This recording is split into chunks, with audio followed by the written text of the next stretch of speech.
Hi everyone. As you may understand from the title, today we'll talk about Tarisland, a new MMORPG from Tencent Studios, and should you play World of Warcraft Mobile. Sorry, there will be lots of references and jokes about World of Warcraft in this video, so let's start.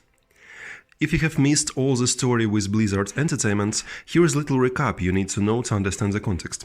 I've been playing World of Warcraft for quite a lot, starting with Wrath of the Lich King expansion, till the fan favorite Shadowlands, commas. With my guild we even have participated in the Siege of Argamar raid Day 1 race, but why I personally and a lot of players quitted World of Warcraft in Shadowlands? It's a good question. You've probably heard about Chris Metzen, visionary, father of World of Warcraft and Warcraft franchise and almost all Blizzard franchises? Yeah, this guy directed awesome, breathtaking games. Even more of that, he created entire worlds with its living stories. But he quitted Blizzard in the period when Blizzard was deeply in the harassment scandal. I'm not here to give you all the chronology of that events, but what's important to us is that a lot of visionaries and original creators of the original Blizzard franchises quit at that time. And now you see what is happening to all the modern Blizzard games. Overwatch is almost dead with one of the lowest score and worst reviews and lowest online among online services games. No news about Warcraft 3 Reforged or any other single-player Blizzard games. StarCraft is completely dead. Diablo 4, really good story, but awful post-launch support. Same as Destiny 2 after Witch Queen DLC. Yeah guys, 0 days without mentioning how bad was Lightfall and how bad Final Shape DLC for Destiny 2. Maybe one day I will make video about it. And now, World of Warcraft. What's happened to it? In 2018, Blizzard launched Battle for Azeroth DLC, and its marketing was beautiful. Forced war between Horde and Alliance, global conflict that will reshape the whole world, one of the most beautiful cinematics in the Blizzard history, and then release. Same content, as always, but it's a regular practice for World of Warcraft, but nothing promised was done. Poor story, with attempt to some sort of depth, but all this so-called depth was leading to nothing, and had no sense at all. No great conflict against fractions, no sense in the main events of the story, Teldrassil, rest in peace. One of the main and the most dangerous antagonists of the Warcraft universe, N'Zoth, was simply killed. In the most nonsense way possible, like a regular foe. And of course, new villain standing behind every previous villain. Next DLC the same, and in the next DLC new villain behind every previous villain, this time for real, and this how World of Warcraft's story was sketched in its own cosmic paradox. Nothing in current story has sense simply because there will be new villain in the next DLC, even bigger, that is standing behind every previous villain. This time it's really a most dangerous foe. Till the next DLC.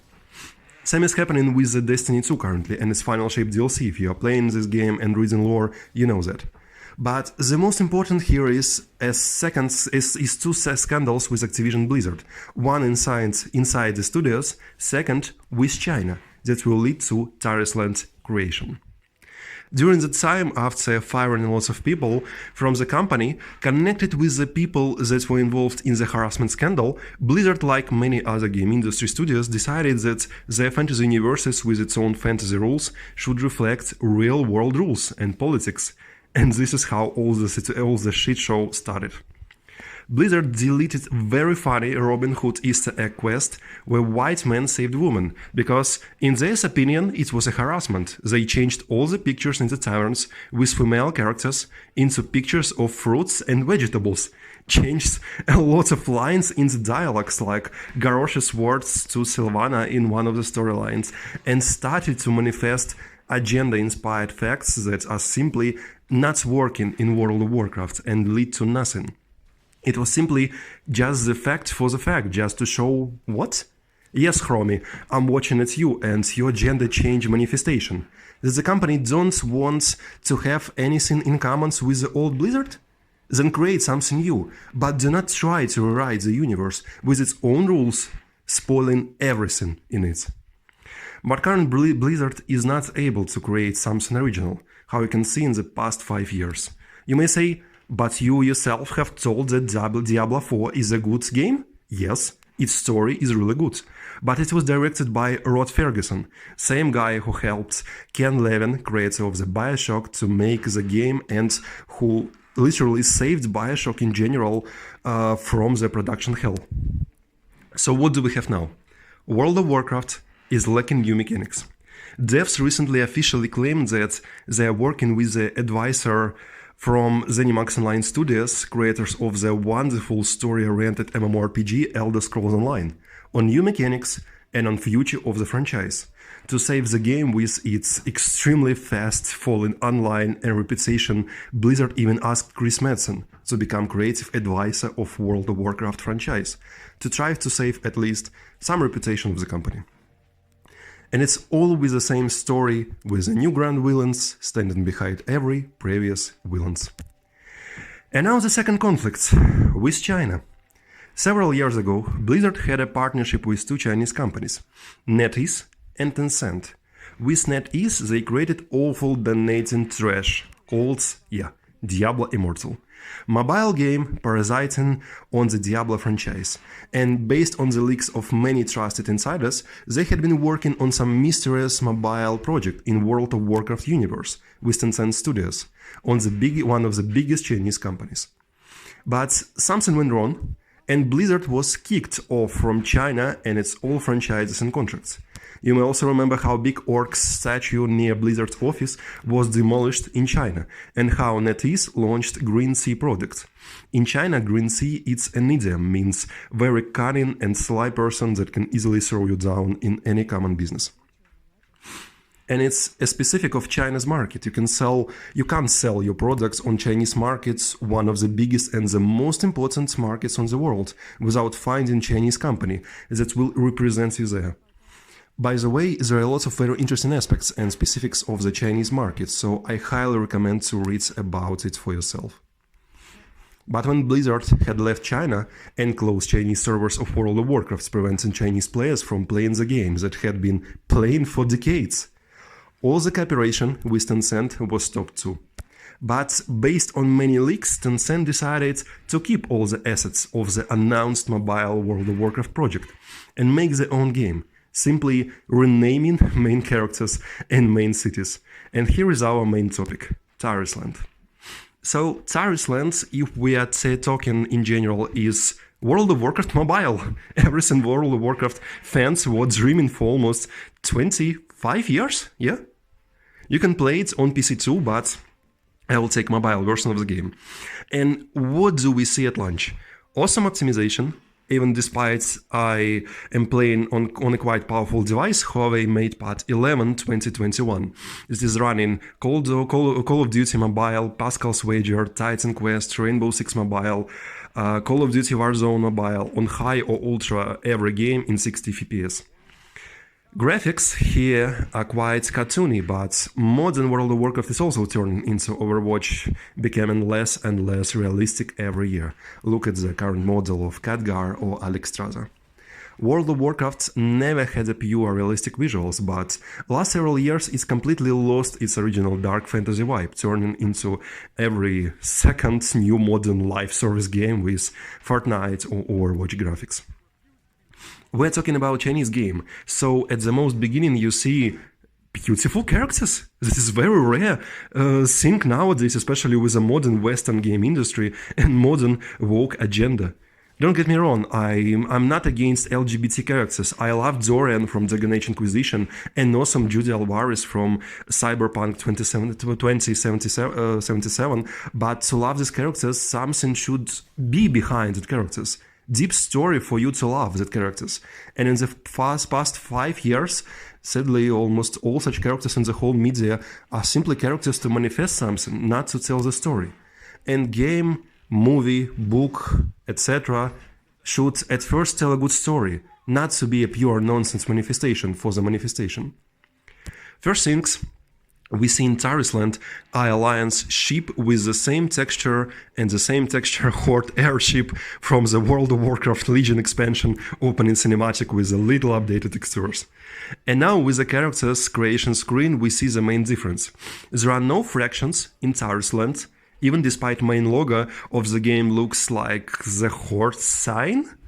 Same classes you can play in World of Warcraft, Paladin, Warrior, that even looks like with the default preset like Varian Ring, previous skin of Alliance. Demon Hunter with the same blades, Demon Hunter use in World of Warcraft. Priests and a new class to World of Warcraft, but very familiar to the ones playing Korean and Chinese MMORPGs, Bard. And here is the first major issue of Tarisland, gender lock.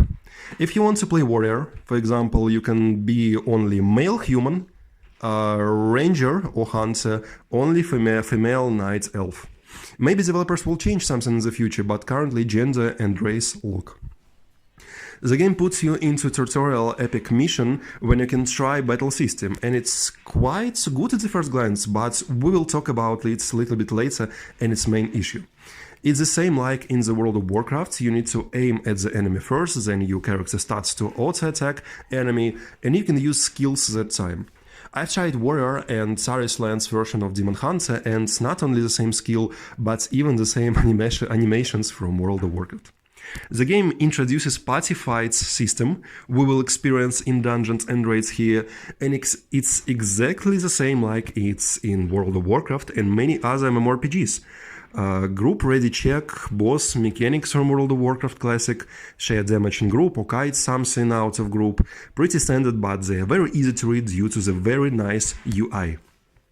Next stop of our journey into the world of Tarisland is the first city, and it looks exactly the same as Sands Bluff, Tauren's main city from World of Warcraft.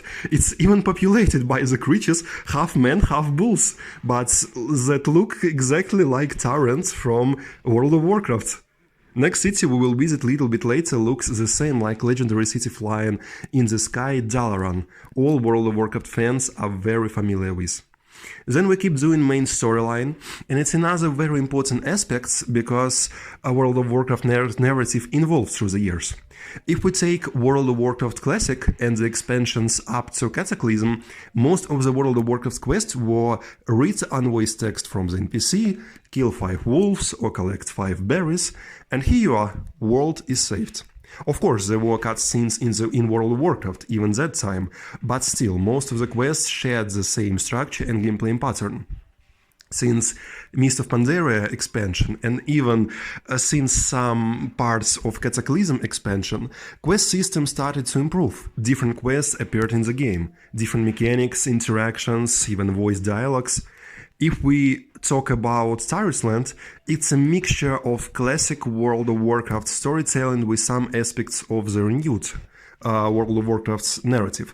There are a lot of unvoiced quests, some very beautiful cutscenes, still there are different interactions during quest, like investigations, finding something, walking with the characters, listening to the story, etc.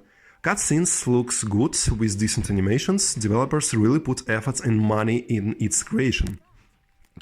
I spent quite some time in the game, and during my playtime I didn't find profession system, so I can't say 100% sure is it in the game, but past 2 cities I still don't have access to it. Now let's take shop, in-game shop. Currently there are only cosmetic items in the shop, but it's a Chinese game, so I think I shouldn't remind you about Diablo Immortal and its extremely greedy and completely absurd monetization. So who knows, maybe devs will change something in the future with some Chinese games that happened, so let's hope this game is an exception among mobile MMORPGs. So what do we have in the shop?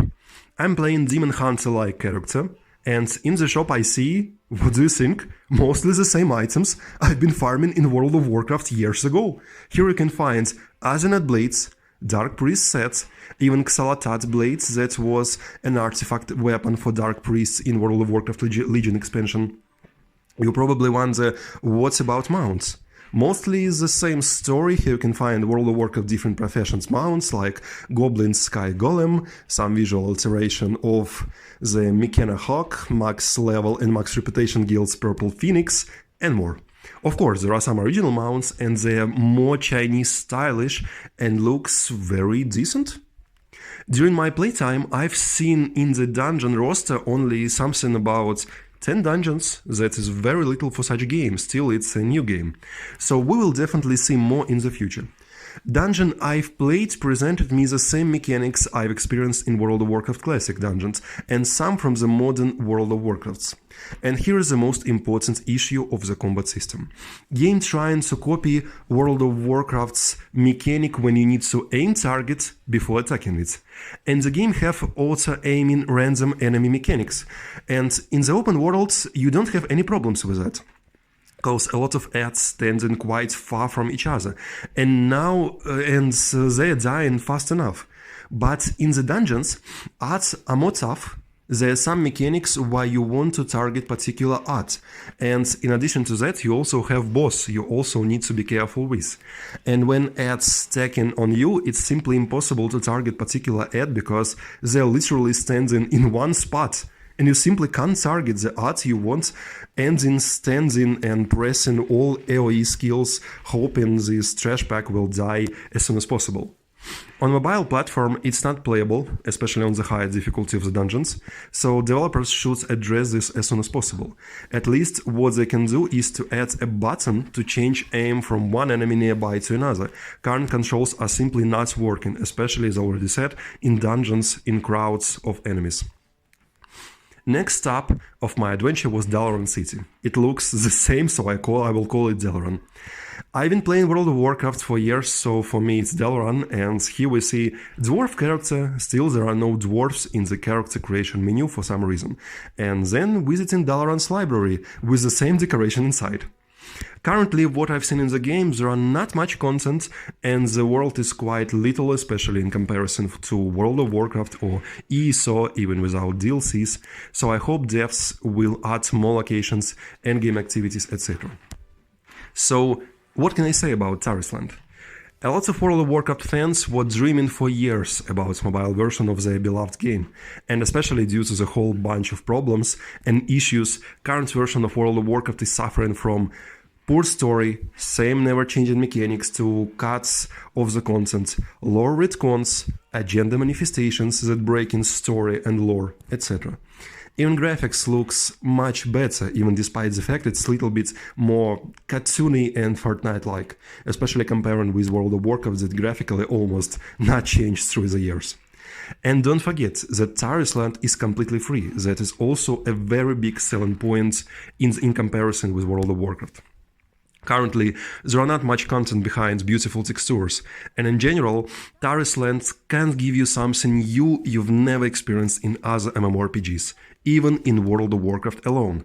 There is no depth in story, still it's quite interesting, no depth in mechanics, it's copied exactly the same from the original game, with some very serious combat system issues. And as you've already understood, game lacks original ideas, taking everything from the original.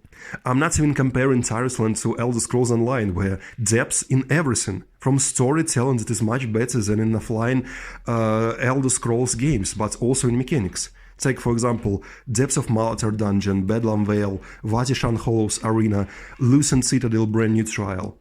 It's a mobile free-to-play World of Warcraft with the different names of NPCs and locations, but without whole Blizzard's attempts to change nice story to implement modern world agenda that simply break in the universe.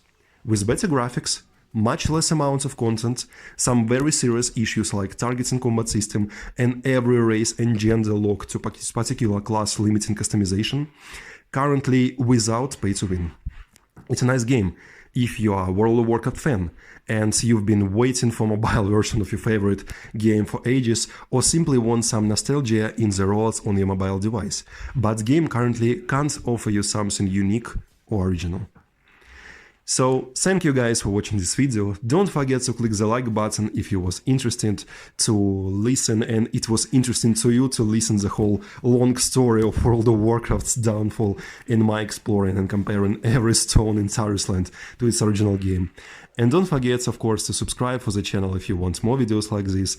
Also, check different guides, builds, overviews on our channel. And as always, I will see you in the next video. Good luck!